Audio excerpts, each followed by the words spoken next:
போகிறோம். இதில் 3 நிற குப்பை தொட்டிகள் உள்ளது.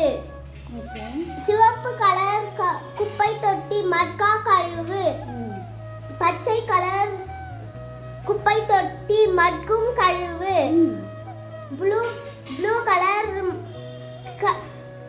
கலர் குப்பை தொட்டி மறுசுழற்சி செய்ய இயலும் கழிவு. சிவப்பு நிறம் கழிவு, நெகிழி பொருட்கள் மட்கும் கழிவு, பழங்களின் தோல்கள், காய்களின் தோல்கள், உதிர்ந்து போன இலைகள், காய்ந்த செடிகள், விலங்குகளின் கழிவுகள், மறுசுழற்சி செய்ய இயலும் கழிவு.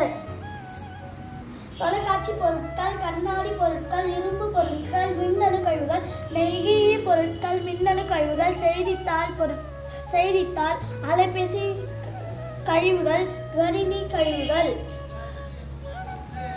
நன்றி.